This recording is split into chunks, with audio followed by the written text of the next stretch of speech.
Good afternoon. My name is Akil Bektumba. I am in the JCEMP MSM program for Minot State University.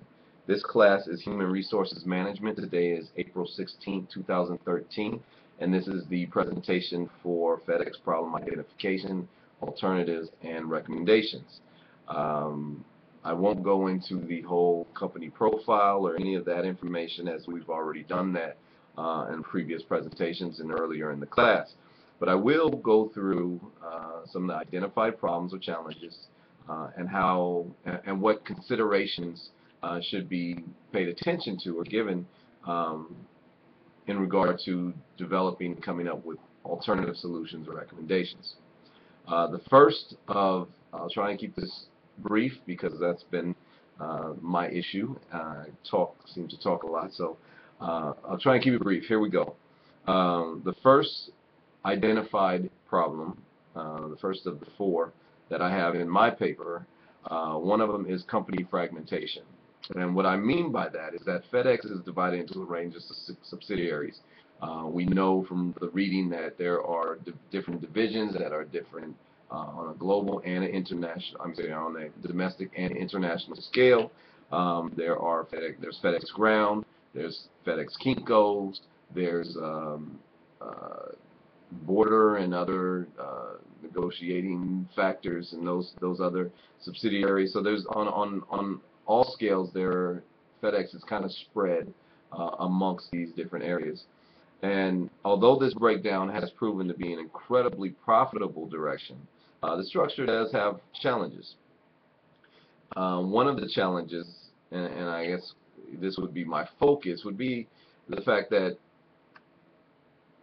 the company can be faced with a brand issue, or the brand can be jeopardized. The profitability of the company can be jeopardized if one of those areas ends up poorly, being operated poorly, or facing losses. One of them can face poor customer service. One of those areas can face legal action. There can be an accident. There's a bevy of the different potential things that the different subsidiaries can face, and that would have an impact on the total aspect. The magnitude of this type of challenge can be great. It can be small if it's mitigated, but it can be great if it's not. And for instance, if one of the subsidiaries posts losses for more than a couple quarters, the other ones will have to make up for that. So there's a potential for that to be great. As far as the recommendations and alternative solutions, I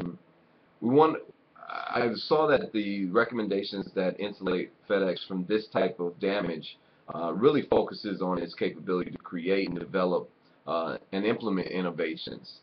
And that's something that FedEx has been really good at all along since 1978. So, although the company fragmentation can pose some challenges, the company itself has been able to mitigate those challenges pretty steadily, and has done so successfully for that time. Quickly to go through the rest: market infringement by competitors. This is an obvious one. It's a problem that the company faces both domestically and internationally. On a domestic level, you have large companies like UPS, you have other Airborne Express, you have others that are trying to infringe on FedEx's market share.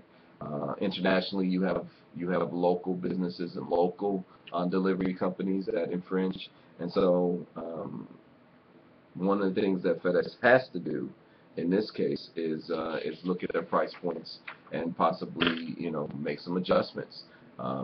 That is usually the biggest thing, because FedEx has a history and a culture of service. So therefore, price point and the pricing may be its only way to get out of that issue. Another one is advances in digital technologies. This is the third one that I mentioned, and what I mean by this is that the need and the necessity for hard copy delivery has decreased considerably over the last few years, and it's probably going to continue to decrease as technologies improve and become more and more accessible and available. This has a huge impact on FedEx because FedEx is genuinely a package delivery service, international by air and by ground. So if that is being eliminated, then their issue is huge, and the magnitude of this issue is huge. How can they do, what kind of recommendations, or what do they need to pay attention to as they look at the recommendations?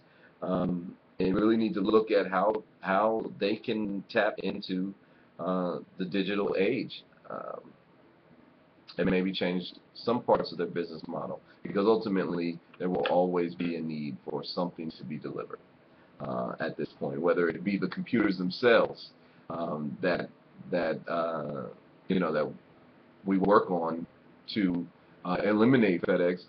They still have to be delivered. So FedEx is still in the game, and they should not be too worried, but they should be paying attention to the problem with the advances in digital technologies.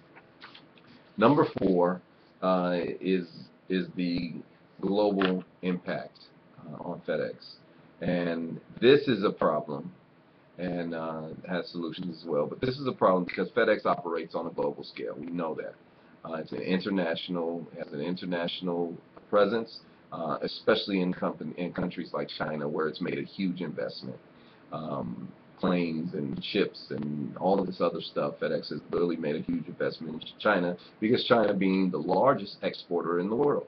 But with the global economy and the political issues that are going on across the globe, FedEx is adversely, or can be adversely affected.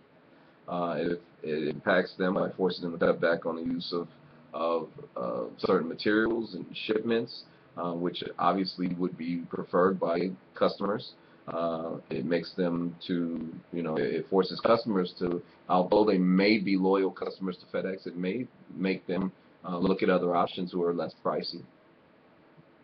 The impact and the magnitude is obvious here, and the recommendations will have to include restructuring in a way that drives performance in other areas of the company, which means that they may have to dig deeper into the market share owned by companies like UPS, or dig deeper into the market share of like the U.S. Post Office.